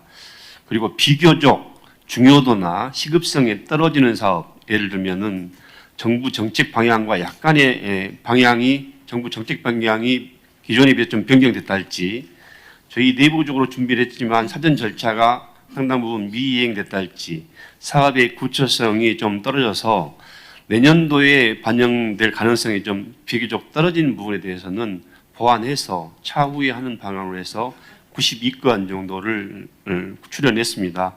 앞으로 기획예산처 장관님과 시장님 면담, 그 다음에 시도당, 이제 특별시당이 되겠습니다. 특별시당과 중앙당 예산정책협의회, 그 다음에 국회 기간 중에는 지도부와 애계리 위원장님과 간사 등 면담을 통해서 통합특별시의 전략적 국비 확보에 최선을 다하겠습니다. 이상입니다. 예, 몇 가지만 좀. 예산 기획실장님이 하실라나? 우리 올해 전체 예산 규모에서 이제 통합한 걸 기준으로요. 국비 사업에서 오는 사업비가 차지하는 비중이 얼마나 됩니까? 저기 이제 한 75% 정도 되는 것 같습니다. 왜냐하면 기존 그 전남 같은 경우에 저기 자체 재원이 24%고 나머지 75%는 외부 재원이고 대부분이 다 국비라고 보시면 됩니다. 근데 강주는 거기보다 재정 잘했다고 좀 높아서 한 30% 넘어가는데요. 교부세를 빼야 하니까요. 교부세는 자체 재원을 해가지고 아니 교부세하고는 전혀 다르고 그냥 여기서 지금 하고 있는 이 국비 사업에 투입되는 한 해 2026년도에 재원 규모가 어느 정도냐고. 저희가 괜찮아요. 아무라도 아시는 분이 대략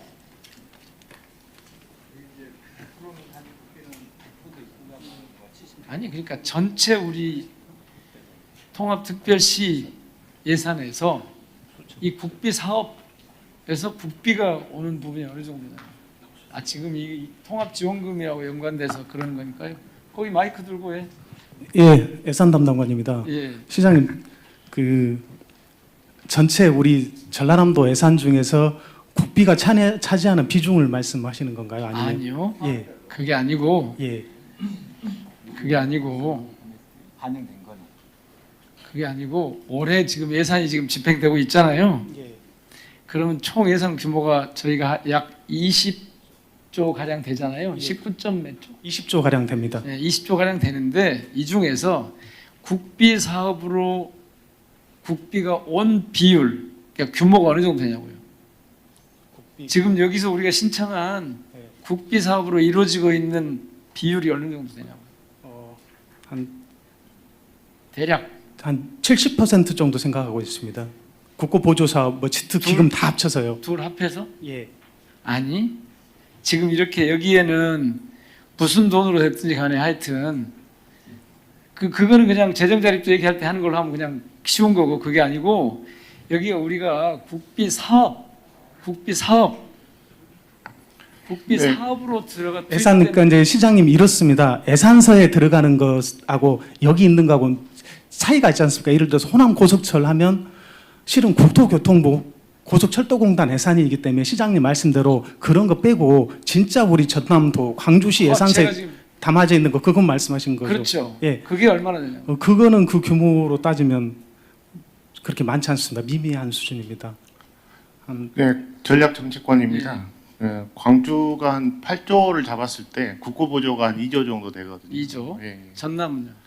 전남도 비슷한 비율. 예전에 전남은 어쨌어. 지금 합쳐놨으니까 한다 하고 하여튼 2조 그러면 한 10뭐 5% 정도? 네, 예. 이렇게 오는 국비가 전남 얼마나 됩니까 대략? 이렇게 해서 확보하는 비율이 규모가 4조 5천억 정도 됩니다. 전체 예. 13조 중에 4조 예, 예, 5천억. 예. 네. 그러니까 전남이 훨씬 높다는 얘기죠. 그래야 맞을 거예요. 예. 구조상 그래야 맞으니까 4조 5천억. 그다음에 2조 하면 한 6조 5천억에서 7조 정도 된다는 얘기예요. 이렇게 그러니까 이 과정이 예산 확보 과정에서 이게 되게 중요하다는 얘기예요. 그러니까 무슨 보조금 어쩌고저쩌고 교부세로 오는 거 이런 거 말고 국비 사업에 포함된 우리한테 투입되는 예산 규모가 한 6.5조에서 7조 정도 된다. 네. 대략 그 정도는 맞아요? 두 분? 네, 그렇습니다. 그런데 거기 플러스해가지고 양시도 또 다른 시도도 마찬가지입니다만 국가가 집착하는 거 있잖아요. 고속도로 그것도 다 포함해가지고 이제 다 포함해 갑니다. 근데 광주의 예산상에 전혀 안 들어가는 거예요. 자, 우리 예산사에 안 들어가는 거는 국가가 하는 사업이니까 우리 지역에서 투입되는 국비하고 우리가 집행하는 국비는 다를 거예요. 요거는 우리가 받아와서 우리가 직접 집행을 하는 거잖아요. 예. 이 사업을 받아와서 그리고 거기에 국비를 태워주는 거고 거기에 특별시가 부담하는 게 있고 시구군이 부담하는 게 있고 그렇게 구성될 거 아니에요. 그 비중이 대략 20조에서 한 7조 정도 된다. 30% 정도 된다. 이렇게 보면 되는 거예요. 오케이. 자, 됐어요. 예. 자, 그런데 그러면 여기서 부처 반영해서 최종 예산에 반영시키는 것이 실질적으로 우리 사업의 국비 그 파일을 키우는 거잖아요. 그래서 그렇습니다. 이게 이제 중요해서 늘 예산 투쟁을 하자는 거고 그래서 오늘 다뤄보자는 건데 그럼 대개 지금 여기 나와 있는 89.2% 이제는 이제 뭐 전남 광주가 의미가 없으니까 놔두고 이거는 예년에 비해서 지금 어때요? 예년에 이 정도 수준입니다. 대략? 네, 그렇습니다. 그러면 특별히 노력할 필요가 없는 건가? 매번 비슷하게 된다는 건가요? 노력해도 별로 의미가 없는 건가요? 그렇지 않습니다. 그렇지 않아요? 예, 그러면 엄청 노력해야 늘 이 수준이 오는 거예요? 그렇습니다. 그러면 엄청 노력은 더 말할 필요가 없네. 그냥 상수네요. 항상 해야 되는 일이에요. 항상 이제 왜냐하면 국고 비중이 저희 전남광주 통합특별시의 재정 여건상 국고 비중이 너무 크기 때문에 어떻게 보면 총력을 그거 다해서 이제 다 알려져 있는 얘기고. 예, 오케이. 그러면 부처 반영된 89.2%가 대략 실제 예산으로 확정될 때는 어느 정도로 다시 줄어요? 대략 예년의 경우에. 예년 작년에는 아니 올해는 몇 프로였습니까? 올해는 내년 건데 이거는 지금 올해는 대략 부처 반영이 몇 프로였다가 최종 예산의 반영이 몇 프로였어요? 올해 거로 보면 이제 시장 전남 같은 경우에는 부처 반영액이 8조 700억이었는데요. 네. 정부안 8월 말에는 8조 4천억이었고 오, 그러면 국회에서 확정될 때는 9조 74억 원이었어요. 그거는 이제 민주당이 네, 당연히. 특별히 그 호남특위 만들어서 당시에 당 대표께서 여기다 몰빵을 하다시피 하여튼 예산을 챙긴 거라고 그렇게 알려져 있잖아요. 계속 지금도 뭐 그러니까 그렇게 나타난 거잖아요. 올해도 그게 있을지 없을지 모르겠지만 통합을 했으니까 우리가 당에 그걸 좀 강조를 할 거고 또 뭐 예결위원장이나 당 대표나 원내대표에게 말씀을 드릴 거예요. 그런데 그러니까 그때는 부처에 반영됐던 것보다 별로 차이 없이 예산서에 올라갔고 국회에 가서 이것보다 한 10% 이상이 늘어났다는 얘기죠. 10한 5% 정도 늘어났네요. 예. 그러니까 올해는 그러니까 작년에는 이 예산 투쟁에서 혁혁한 공을 세웠구만요. 애들 많이 쓰였습니다. 근데 그때는 당에서 세게 챙겨준 게 컸다. 광주는 원하는 사업이 다 반영됐다. 이렇게까지. 광주는 원하는 사업이 다 반영됐고 거기에다 더 추가됐다. 그래서 그 전남도 거의 원하는 거 플러스 추가됐다. 아마 그 국회 예산 심의 과정에서 아마 광주 같은 경우에는 다녀오세요. 예. 작년도에 굉장히 많이 배려가 있었던 것으로 알고 있습니다. 자, 그래서 그럼 올해는 그걸 어떻게 끌어낼까가 지금 오늘의 주제예요. 네, 전략 정책관입니다. 이제 네. 그 국비 비율도 중요하지만은 지금 계속 사업보다는 지난 업무 공유회 때도 시장님께서 말씀 주셨다시피 신규 사업 확보가 중요합니다. 그래서 광주 기준으로 봤을 때 그 대상 사업 신규 사업이 한 55건이 되는데 그 중에 이제 32건은 기반영되었고 나머지 이제 반영이 꼭 필요한 것들을 분류해서 지금 그 적극적인 활동을 하고 있습니다. 자, 이거는 사업별로 다 이게 담당 혹은 책임자가 있을 거고 그걸 위해서 할 텐데 이 활동을 대정부 그다음에 대국회 활동을 어떻게 하는 게 효과적일지 부시장님이 좀 지휘를 하셔가지고 방법을 좀 고민해 주시면 좋겠습니다. 이제 기존에 이제는 전남 같은 경우는 국비 확보 TF가 있었는데요. 이제 통합특별시에 걸맞게 제가 거기 이제 통합특별시 국비 확보 TF를 만들고 제가 이제 TF 단장을 하고 기조실장이 이제 부단장을 하고 이제 실국별 이렇게 실국장들이 이제 어떻게 보면 분야별 책임자가 돼가지고 그러니까 지금 현재 확보 정부안보다는 저희가 최소 이제 국회에서 최종 통과된 안이 최소 1조 이상 더 확보될 수 있도록 총력을 다해서 그렇게 만들어 나가겠습니다. 네. 네. 그러면 우리 황 부시장님이 책임자가 돼서 곧 그걸 전개해 나가기로 하고요. 자, 제가 여기서 좀 중요한 말씀을 드리겠습니다. 그러니까 확보하는 것은 정부 시책의 이 흐름을 타고 가면 될 거예요. 그러니까 지금 같으면 반도체 산단을 공항에 조성하기로 이렇게 했으니까 이 흐름을 타는 게 중요할 거고 그거 말고도 이제 각 분야별로 그런 정부의 흐름을 타고 가는 게 중요할 거고요. 여기서 제가 그 제안을 좀 드릴 텐데 조금 전에 말씀하셨지만 사실은 많은 것을 가져다가 지지부진하고 있거나 아니면 대응 투자를 못해서 매칭을 충족하지 못해서 그냥 이게 흐지부지 되는 것보다 확실하게 챙기는데 그 확실하게 챙기는 게 우리 통합특별시에 꼭 필요한 것 중심으로 확실하게 챙기는 작업 이게 좀 중요하다고 봅니다. 꼭 필요하면 과감하게 구조조정을 할 수도 있습니다. 이거는 되게 중요한 부분입니다. 국비 사업은 우리가 하고 싶은 사업을 국가에 신청해서 뭐 50%면 50%, 70%면 70%, 30%면 30%를 태우도록 하는 과정이니까 이건 무조건 많이 확보하면 좋을 것 같지만 지금 말씀드린 대로 실패로 규정되거나 오히려 그것이 부담만 되고 효과는 크지 않다면 그런 부분에 대해서는 과감하게 접근 방법에 대해서 다시 고민해 볼 필요가 있다. 그래서 우리는 성과 중심, 효율성 중심으로 요거는 사업은 가져갈 수밖에 없다. 그것은 목표는 두말할 필요도 없이 시민들의 삶에 그게 경제적이든 뭐든 하여튼 시민들의 삶에 편익을 증진하는 것이 쪽으로 방향을 잡고 그렇게 고민해 가면 좋겠습니다. 자, 시간이 좀 많이 돼서 이거는 우리 부시장님께서 좀 책임 있게 좀 챙겨주시는 걸로 하고요. 제가 할 수 있는 일은 최선을 다해서 하겠습니다.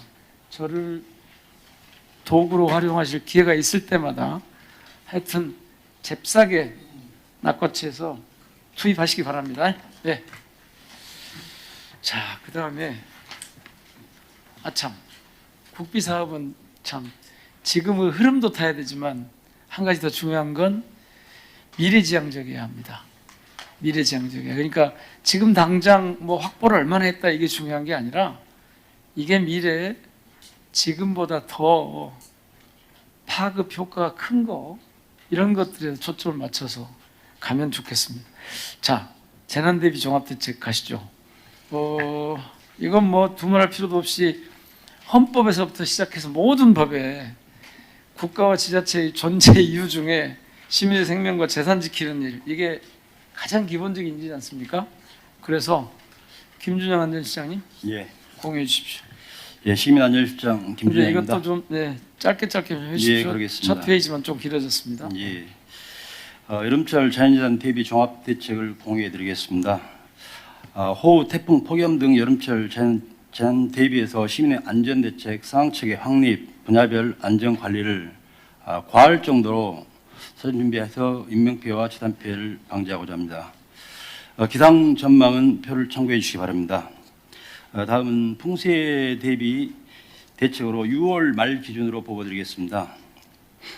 오기 전 침수 취약 시설에 대해서 분야별로 전수 점검을 완료했습니다. 주요 점검 분야는 산사태, 하천, 지하 공간, 농축산, 수산 분야, 재복구 사업장 등을 점검했고 거기서 지적된 사항들은 지금까지 조치 완료했다는 보고를 드립니다. 다음 페이지입니다. 방제 시설 정비 확충입니다. 빗물바지라든지 맨홀 추락 방지 시설, 차도판 설치 지원, 자동 차단 시설 등을 추가로 지금 설치 중에 있습니다. 그래서 이런 부분이 추가로 확충된다면 또 시민들의 피해에 예방에 도움이 될 걸로 판단하고 있습니다. 긴급 상황시 대응 방안으로 먼저 시설 통제입니다. 하천변이나 지하 공간 등에 대해서 침수 위험 지역에 대해서 선통제 후 보고 원칙을 적용해서 지하차도라든지 하천 시설에 대해서 어떤 상황이 발생하면 지하차도는 4호인 관리제를 적용해서 사전 통제를 실시하고 하천 시설에 대해서도 침수 위험 가능성이 있을 때 즉시 통제하도록 하겠습니다. 다음 상황 전파입니다. 호우특보 발효 시에 재난문자, 애경보 시설을 활용해서 선제적 상황 안내로 신속한 대응이나 대피를 유도하겠습니다. 주민 대피에 대한 부분입니다. 사전에 주민 대피 계획이 수립되어 있습니다. 주민 대피 지원단 5,944명이 대피 대상자 2,469명에 대해서 1대1로 매칭이 되어 있습니다. 특히 올해부터 도입된 동장 주민 대피 명령권이 신설되어서 위급 상황 시 활용해서 안전에 최선을 다하도록 하겠습니다. 다음 페이지입니다. 폭염 대비 대책입니다. 폭염 대비 시설 점검 및 지원을 완료하였습니다. 특히 무더위 쉼터, 폭염 저감 시설에 대해서 점검이 완료됐고 추가로 지금 현재 설치하고 있습니다. 무더위 쉼터와 폭염 저감 시설에 대한 내용은 표를 참고해 주시기 바라고 6월 말 현재 기준입니다. 올해부터 폭염 기상특보 체계가 개편이 되었습니다. 폭염 중대경보, 또 열대야주의보가 신설되어서 온열 질환 감시 체계 또 더불어서 협업 체계를 강화해서 온열 질환자 피해가 없도록 최선을 다하겠습니다. 현재까지 과거 전남도, 광주광역시에서 광역 집행 내역을 보면 폭염에 대한 예산은 이미 투입이 완료된 상황이고 전남도 시절에 광역 자연재난과에서 34억 9천, 광주시 도시자연재난과에서 27억 정도가 집행이 돼서 총 62억 3천이 시군구로 집행이 완료되었습니다. 폭염에 대해서 대응 원칙은 상황에 따라서 탄력적 대응, 신속한 대응, 맞춤형 대응을 원칙으로 추진토록 하겠습니다. 다음 페이지입니다. 폭염 민감 대상 분야별 보호 대책입니다. 취약계층인 취약노인, 쪽방 주민에 대한 건강 취약계층의 안전관리를 추진하겠습니다. 생활지원사 4,891명을 활용해서 취약노인 7만 7천 명에 대해서 안부 확인을 하고 쪽방 주민, 노숙인에 대해서는 현장 보호활동 강화 및 휴식처를 제공하겠습니다. 이를 위한 보건 인력으로 1,218명이 운영되고 있으며 건강 취약계층에 대한 부분 13만 5천 명에 대해서도 방문 건강관리를 하고 있습니다.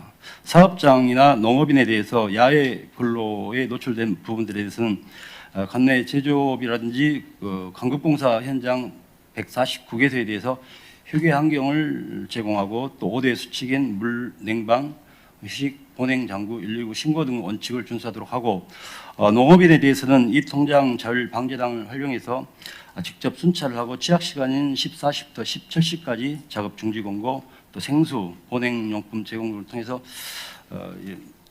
온열 질환 환자가 발생하지 않도록 하겠습니다. 다음 폭염 저감 추진 대책으로 쉼터를 연장 운영하고 저감 시설을 확충하고 살주차도 운영해서 폭염을 저감할 수 있는 노력을 다 하겠습니다. 추가적으로 해수욕장 시장님 말씀하셨는데요. 해수욕장에 대해서도 점검을 완료했습니다. 해수욕장과 하천 계곡 점검을 완료했고 안전요원은 전년 대비 13명이 해수욕장은 증가돼서 275명, 하청 계곡은 전년 대비 12명이 증가돼서 220명이 배치되어 있다는 말씀을 드립니다. 이와 관련된 매체 안전 홍보는 언론 매체라든지 방송, SNS 통해서 시민들에게 즉각적으로 이런 정보가 제공될 수 있도록 노력을 하겠습니다. 시장님께서 당선인 시절부터 취임 후에도 꼼꼼히 지금 현장 점검을 하고 계십니다. 이를 통해서 시민 안전을 챙기고 계시는데 한 분의 시민에 대해서도 안전에 소홀함이 없도록 최선을 다하겠습니다. 이상입니다.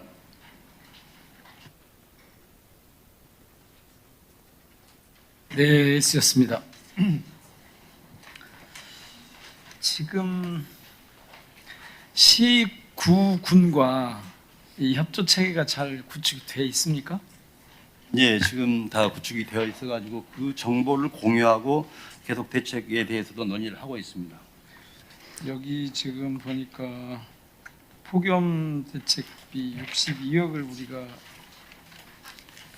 투입했다 이렇게 돼 있는데 이 재원 이게 네. 이 재원이 온전히 통합특별 시입입니까 아니면 재원 시군하고 구조 같이 합니까?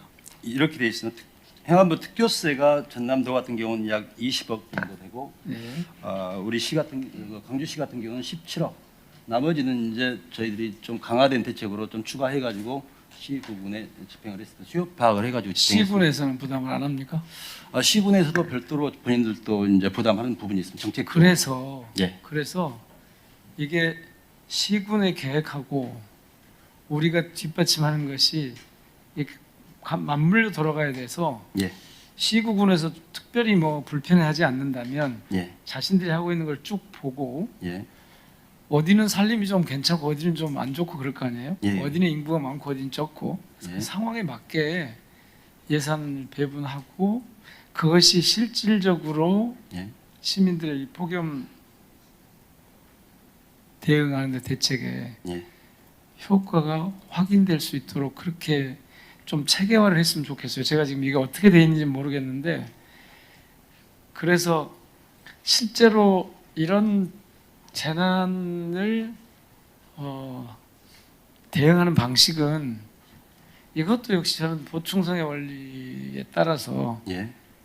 기초 그러니까 시구군에서 할 수 있는 것부터 제대로 하고 예. 도저히 거기서 안 되는 것들을 광역단위인 저희 특별시가 뒷받침하고 이런 방식으로 좀 체계적으로 좀 정리될까 됐으면 예. 좋겠습니다. 알겠습니다. 그다음에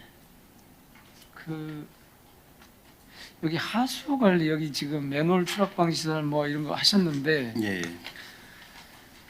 비가 많이 올 때 보면 제 경험으로는 정말 별거 아닌데 이 침수가 되는 이유가 물이 안 빠져서 예, 맞습니다. 그런데 그 물이 안 빠지는 이유 중에 하나가 하수구에 이 뭐가 쌓이는 거, 예, 쓰레기가 쌓이는 거, 뭐 낙엽부터 시작해서 쌓이는 것 때문이니까 요 대목은 좀 특별히 좀 관리를 좀 해서 예, 그러겠습니다. 그 너무 그냥 손으로 이렇게 긁어내기만 해도 괜찮을 것이 예, 맞습니다. 예. 여차하면 그게 침수로 이어지지 않도록 이건 무슨 좀 조직화를 해야 될 겁니다. 그런 위험 지역에서는 뭐 제 경우로 보면은 그 동단위에서 그 취약 지역들을 미리 딱 봐서 상황이 발생하면 바로 그쪽 점검부터 하는 방식으로 지금 현재 구축되어 있는 시스템을 말씀드리면요. 네. 과거에는 이제 빗물바지 그 위치가 파악이 안 돼가지고 네. 이렇게 사전에 치워도 또 비가 폭우가 오면 계속 쌓여버리거든요. 위치가 파악이 안 돼가지고 그런 대응이 좀 어려웠는데 지금 위치 파악이 돼 있고 또 구에 뭐 광주시를 사려고 한다면 구에서 직원들이 지정이 돼 있습니다. 그래서 수시로 가서 빗물바지 청소를 하게 돼 있습니다. 예.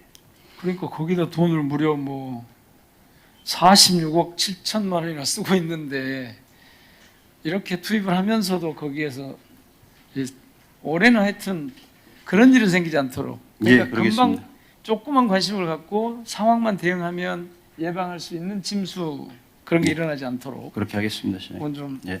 하면 좋겠고요. 그다음에 뭐 다른 지역 다 점검을 하셨지만 역시 재난 대비하는 마음가짐이나 태도는 두말할 필요도 없이 제가 전에부터 쓰던 표현인데 과잉 대응해야 됩니다. 네. 과잉 대응이다 싶을 만큼 철저하게 대응을 좀 해주시기를 부탁 말씀을 드립니다. 예, 그렇게 그 하겠습니다. 읍면동장에게 주민대피 명령권이 올해부터 적용됐다. 예, 이거를 읍면동장들이 다 알고 있을 것이고요. 예, 알고 있습니다. 이거 필요하면 사전에 무슨 이 환기시키고 예. 교육이라도 좀 해서 예, 자신이 그런 걸 그 권한을 빨리 발동을 해서 재난 대응을 해야 되는데 이걸 안 해버리면 안 되잖아요. 예, 그러겠습니다. 요거는 한번 전체 시구 군에 예. 요 읍면 동장들을 예, 상대로 일단 해서 교육은 다 됐고요, 시장님. 이미 교육은 끝났다. 예, 예, 끝났습니다. 예. 예, 예. 그 필요하다면 특별 서한이라도 예. 문자로 보내든지. 그렇게 하겠습니다. 지금 읍면 동장이 몇 분입니까 우리? 전부 하면 자치행정점에 다태녀 본부장입니다. 393개의 읍면동이 있습니다. 그대로 있네요. 네, 그렇습니다. 전부 합해가지고 393개. 제일 많은 데가 북구입니까? 아닌가? 인구 대 인구. 아니 꼭 인구 때문 인구로 정해진 예. 그렇진 않지. 동이 제일 많은 데가 지금 시 단위에서는 구 단위에서는 북구가 제일 많을 거고 시 단위에서는 순천이 제일 많습니까? 아니 읍면동 숫자가 저 광주 같은 경우에는 북구가 27개 동이고요. 광산이 21개 동으로 해서 북구가 제일 많습니다. 시군에서는 어디가 많아요? 인구 아마 순천에 순천이 제일 많을 것 같아요. 예, 왜냐하면 그 통폐합에서 예, 예. 여수나 여수나 순천 쪽에 좀 더 많이 있을 것 같습니다. 여순천 쪽에. 그래서 거기에 뭐 문자를 한 번씩 보내시든 제 이름으로 문자를 보내시든 그 뭐 서한을 보내시든 예. 해서 이번에 좀 이 재난대응 자연재난 특히 재난대응 예. 체계를 좀 잘 좀 갖춰봅시다. 이런 환기시킬 필요가 저는 있다고 봅니다. 하여튼 뭐 필요 없으면 하지 마시는데 제가 볼 때는 한번 하실 필요가 있을 것 예, 같아요. 필요할 것 같습니다, 시장님. 예. 자, 혹시 다른 분들 뭐 의견이나 예. 이게 이제 안전관리 가인 대응 차원에서 이제 그 부탁 말씀 하나 드리겠습니다. 지금 이제 여수 세계섬 박람회가 이제 9월부터 했다 보니까 공사가 막바지 단계입니다. 근데 지금 시기가 이제 장마철이다 보니까 공사장 안전관리하고 거기서 공사장에서 일하시는 분들 안전관리를 좀 철저히 기해 주시고요. 더불어서 이제 실은 이제 거기 세계섬 박람회 개막은 9월 5일부터 11월 4일입니다. 근데 그때 시기가 어떻게 되냐면 늦더위하고 태풍이 올 시기이기 때문에 지금 안전실에서는 거기 시설물 그러니까 폭염 방지 시설, 그늘막이라든가 그늘 텐트, 그다음에 이제 태풍 방지 관련해서 거기가 왜냐하면 그 시설물들이 항구 시설이 별로 없고 임시 시설물이 많습니다. 그렇기 때문에 혹시라도 이제 센 태풍이 올 거에 대해서 안전관리 좀 해주시길 바라겠습니다. 그리고 또 이제 거기 부근이 상습적으로 이제 교통이 많이 정체되는 구간이기 때문에 교통 안전관리 대책까지 좀 부탁드리겠습니다. 이상입니다. 그 관련해서는 제가 어제 어디 공유를 해드렸는데 현대 쪽에서 전기 버스를 2대 그 교통 문제 때문에 했는데 그걸 되돌려 보냈다 여수가 그런 얘기가 있더라고요. 그러니까 그거 한번 책임져 보시고 거기 교통 문제가 제일 제가 보기엔 큰 문제인 것 같아요. 섬 엑스포는 그래서 그거는 좀 잘 챙겨주시면 좋겠습니다. 자, 특별히 혹시 농수산본부장님. 농수산본부장 유덕규입니다. 예. 우리 농업 분야에서도 자연재해에서 굉장히 위험성이 많이 중요하죠. 있습니다. 그래서 폭염에서는 대부분 인명사고가 들녘에서는 일어나지 않는데 마을에 있는 텃밭에서 노인분들이 뜨거운 여름에 그냥 잠깐 내가 일을 한다 해가지고 그런 사고들이 좀 일어나고 있습니다. 그래서 마을 방송을 통해서 텃밭에서도 이러한 시간대에는 좀 일을 안 할 수 있도록 그렇게 그렇게 하고요. 해주십시오. 그다음에 이제 자연재해가 이제 왔을 때 태풍이나 이런 폭우가 왔을 때 인명 피해가 좀 다수 있었습니다. 그것은 그 수리 시설을 관리하는 수리원이 계십니다. 그분들이 좀 책임 의식 때문에 그런 폭우가 올 때 이렇게 나가서 현장 점검하는 사례가 있는데 그런 것들을 좀 방지를 할 수 있도록 그렇게 하겠습니다. 네, 이상입니다. 예. 또 혹시 예, 저 농수산 정책관입니다. 저희들은 해양수산 분야입니다. 예. 저희들은 그 염전 노동자들이 한 750개의 염전이 있는데 대부분 작업을 한낮에 하고 있습니다. 아 예. 예, 그래서 제일 햇빛이 많이 질 때 해서 저희들은 그 10시부터 4시까지는 작업을 중단시키고 아침하고 저녁에 작업할 수 있도록 저희들 읍면하고 담당자들이 나가서 좀 확인을 하고 있습니다.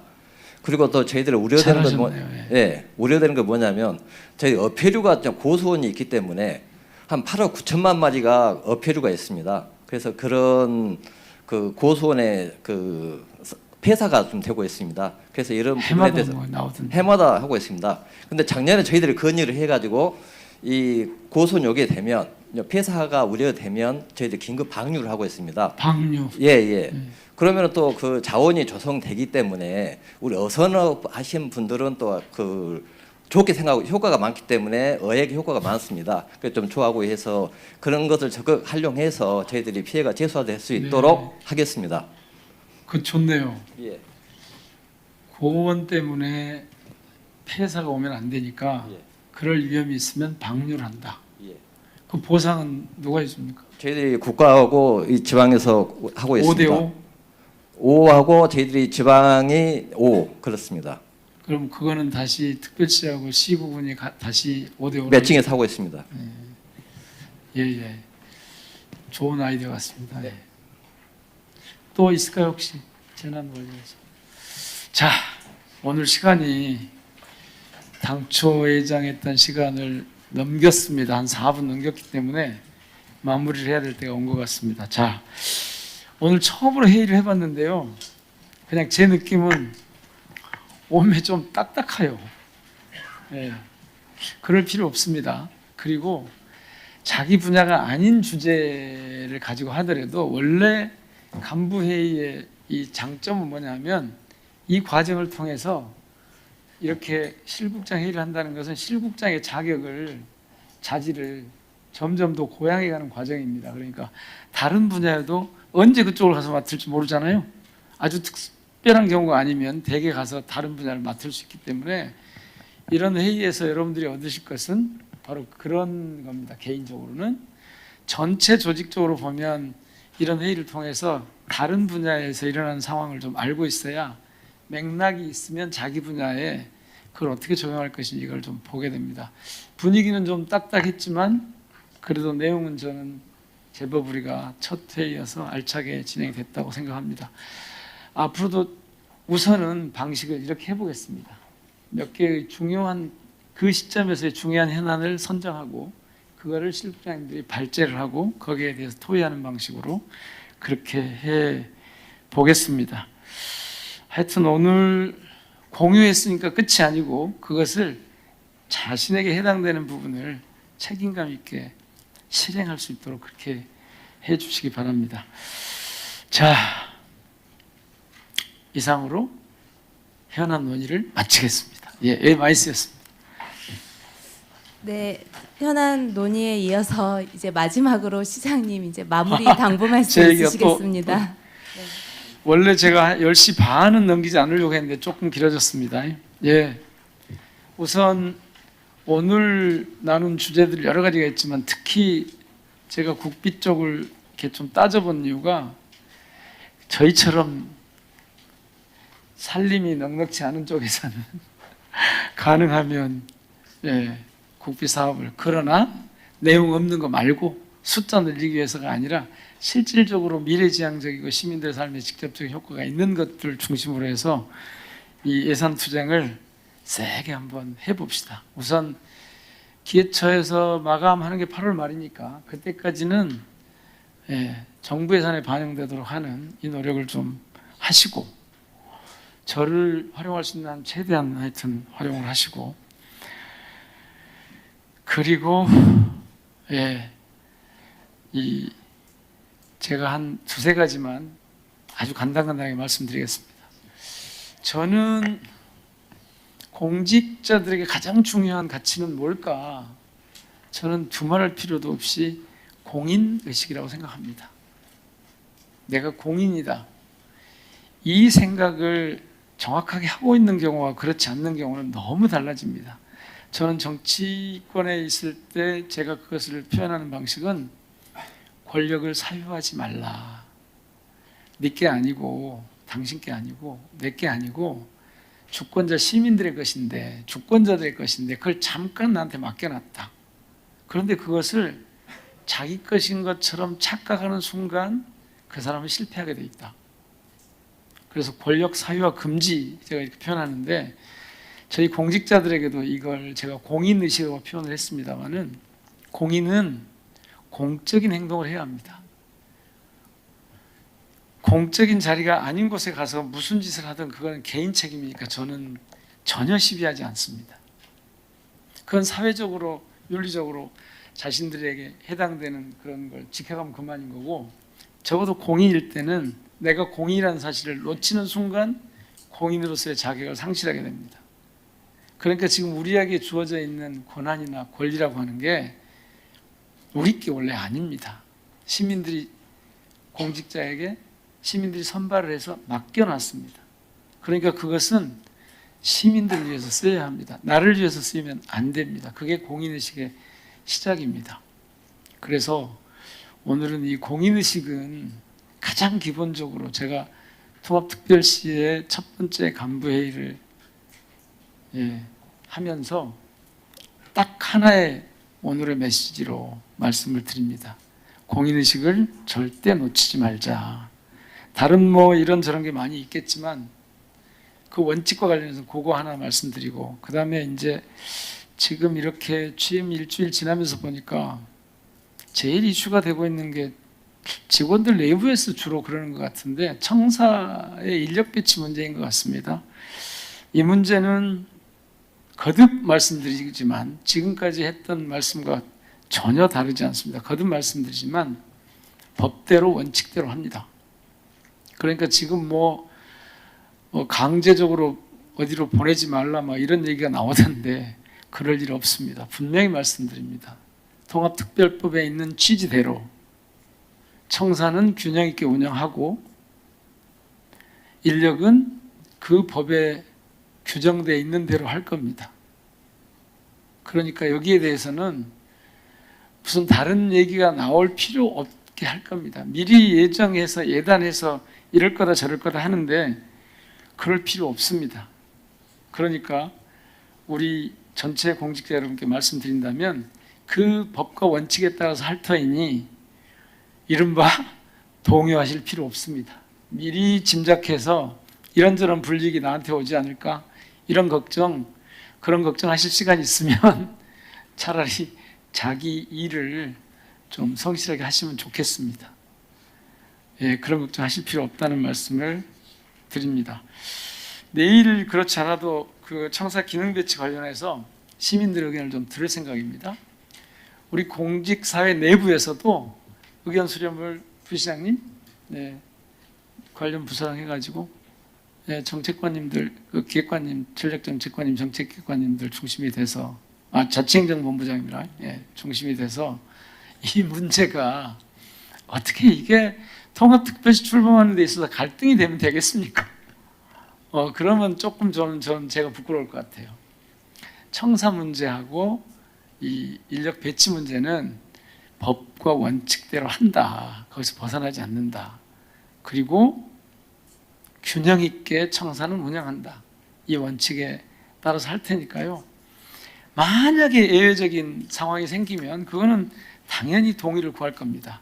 시민들의 동의를 구하고 직원들의 동의를 구하고. 그런데 뭐 아직 이걸 확정을 하지 않았기 때문에 구상을 지금 해보고 있는데 얼마든지 그렇게 예외적인 상황이 발생하지 않고 할 수 있을 거라고 저는 믿습니다. 그리고 거기에 우리 공직사회가 함께 해 주시면 좋겠습니다.